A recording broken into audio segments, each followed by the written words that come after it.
Le Premier ministre israélien accuse Emmanuel Macron de nourrir la haine contre les Juifs en appelant à la reconnaissance internationale d'un État de Palestine. Je suis préoccupé par la montée alarmante de l'antisémitisme en France et par le manque d'action décisive de votre gouvernement pour y faire face. Voilà ce qu'a écrit Benyamin Netanyahou. Anthony Lebos, vous nous avez rejoint, journaliste service politique de BFM TV. La réplique de la France, d'ailleurs, ne s'est pas fait attendre. Oui, c'est l'Élysée qui a envoyé une réponse directement aux journalistes. Emmanuel Macron n'a pas encore répondu directement par courrier à Benjamin Netanyahou, mais il le fera, c'est ce que dit l'Élysée. Voici ce que dit l'Élysée. L'analyse selon laquelle la décision de la France de reconnaître l'État de Palestine dès septembre expliquerait la montée des violences antisémites en France est erronée, abjecte et ne demeurera pas sans réponse. L'Élysée poursuit, la République protège et protégera toujours ses compatriotes de confession juive. La période exige gravité et responsabilité.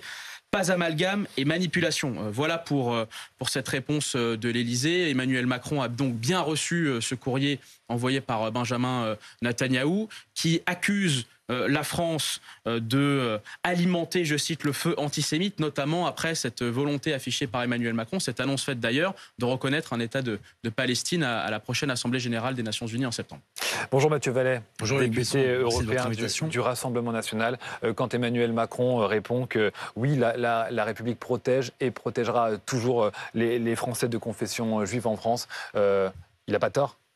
Non mais Emmanuel Macron, il a abandonné et lâché les Juifs de France, nos compatriotes juifs, je suis désolé de le dire. Le 12 novembre 2023, il n'est pas venu. Mais il n'est pas venu à la marche contre l'antisémitisme. Moi j'y étais, Marine Le Pen et Jordan Bardella, et tous les élus du Rassemblement national y étaient à l'unisson derrière et pour soutenir nos compatriotes juifs. Et puis, pardon de le dire, mais depuis les attentats islamistes du 7 octobre en Israël, vous avez une haine qui s'abat et qui foudroie nos compatriotes juifs dans notre pays. C'est inadmissible. Nos compatriotes juifs aujourd'hui en France ont peur. À l'école, dans la rue, dans les synagogues. Est-ce que je dois rappeler qu'en mai 2024, la synagogue de Rouen a été ciblée par un criminel qui a été arrêté par les policiers, qui d'ailleurs, en voulant s'en prendre aux policiers, un jeune policier adjoint l'a neutralisé pour protéger nos compatriotes juifs et les Français. Je rappelle aussi en août, ça fait 1 an que la synagogue de la Grande Motte a été ciblée par 2 véhicules incendiés avec une bouteille de gaz. Il y a une explosion des actes antisémites depuis le 7 octobre. C'est un fait. Et ça doit alerter tout le monde. C'est reconnu par les autorités. Cette haine se banalise. Oui, mais monsieur Macron, l'urgence, c'était pas de reconnaître l'État de Palestine. L'urgence, c'est pas de jouer le gendarme du monde en Israël et en Palestine. L'urgence, c'est de jouer le gendarme dans son pays où il y a plus de 360% d'augmentation d'actes antisémites depuis 2022.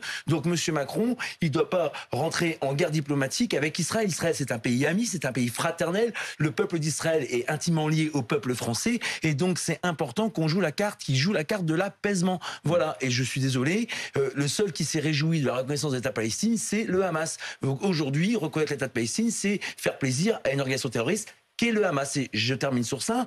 J'ai pas entendu M. Macron s'insurger des propos de Rima Hassan qui jette une fatwa médiatique sur l'imam Chalgoumi de Drancy, auquel j'apporte mon soutien de la même manière qu'elle se fait le relais du Hamas en expliquant leurs revendications et le calendrier que propose cette organisation terroriste pour mettre fin, soi-disant, à ce génocide, ce propos abject qu'utilise la France insoumise et l'extrême gauche en France.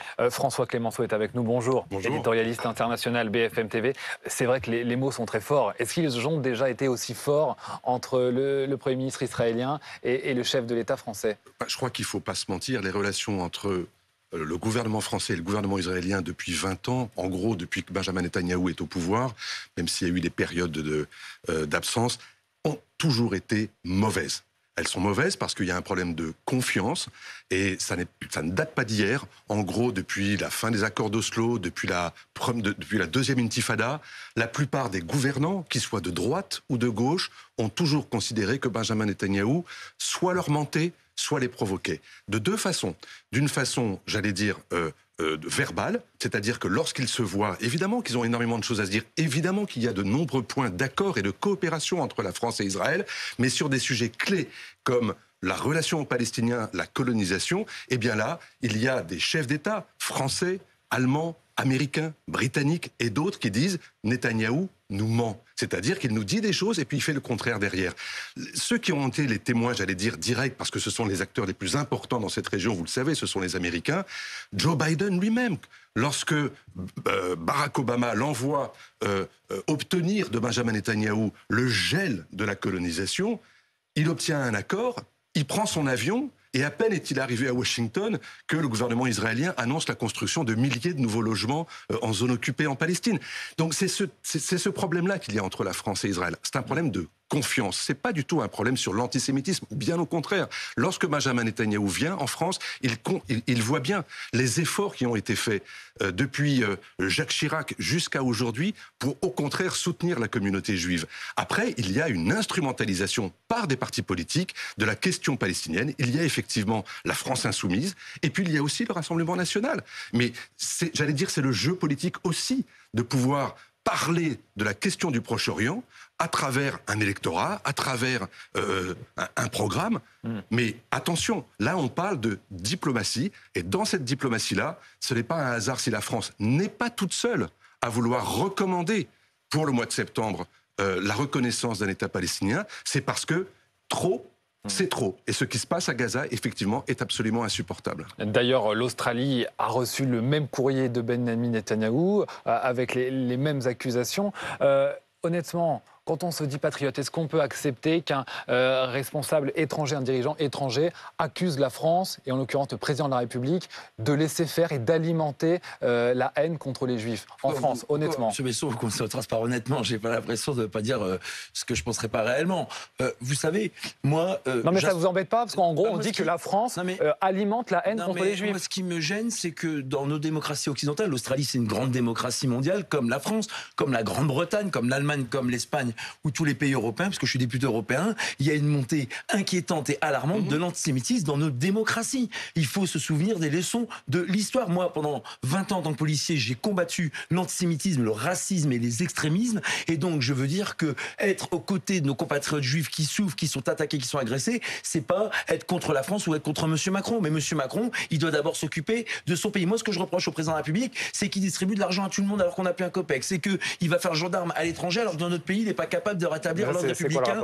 Mais le rapport, c'est qu'avant de s'occuper des autres, il faut s'occuper du pays dans lequel on est élu. Et que l'antisémitisme aujourd'hui, ça doit être sa priorité numéro 1. Et moi, la Palestine, évidemment qu'il faut un État palestinien. Marine Le Pen, elle est pour un État, une solution à 2 États. État palestinien, État israélien. Mais pas avec le Hamas, qui aujourd'hui est une organisation terroriste et celui qui veut une reconnaissance de cet État palestinien. Il faut d'abord se débarrasser du Hamas pour pouvoir permettre aux Palestiniens de s'exprimer démocratiquement sur leur avenir. Vous savez que depuis 2007 et depuis plus de 15 ans, ils n'ont pas eu la possibilité d'exprimer par les urnes. Personne s'en offusque, même pas la France insoumise. Oui, mais alors, faire le lien finalement entre la situation au Proche-Orient et les attaques contre les Juifs en France, faire un lien finalement, c'est faire le même jeu que ceux qui s'en prennent aujourd'hui aux Français de confession juive. Vous avez le service de statistique du ministère de l'Intérieur qui factuellement explique que depuis le 7 octobre, ces attentats abjects islamistes en Israël, où finalement ça a été leur Bataclan et à la fois leur 13 novembre, il y a une explosion des actes en France. Et c'est une réalité. Voilà, dans la rue, dans l'école, dans les synagogues, aujourd'hui, nos compatriotes juifs ont peur.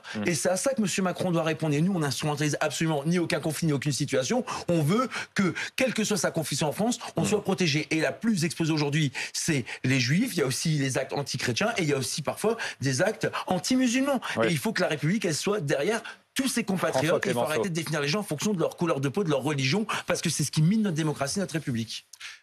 Moi, ce qui m'inquiète le plus c'est pas tellement la lettre et le contenu de la lettre de Benjamin Netanyahou, malgré ses mots qui sont outranciers, c'est la menace. La menace qui a été proférée par le ministre des Affaires étrangères israélien de fermer le consulat général de France à Jérusalem. Pourquoi ? Parce que, aux yeux des Israéliens, ce consulat ne s'occuperait que des affaires concernant les Palestiniens en territoire occupé en Cisjordanie. Or, c'est absolument faux. Le consulat général de France à Jérusalem s'occupe aussi bien des franco-israéliens juifs à Jérusalem que des Palestiniens vivant en territoire occupé et qui auraient aussi la double nationalité avec la France. Et enfin, des Français ou des franco-israéliens colons dans les territoires occupés. La France s'en occupe également lorsqu'il s'agit de refaire leur passeport, leur papier d'identité ou leur trouver des services juridiques. Donc arrêtons de fantasmer en opposant systématiquement la France qui serait uniquement aux côtés des Palestiniens et jamais aux côtés des Israéliens ou des Juifs en France. C'est faux.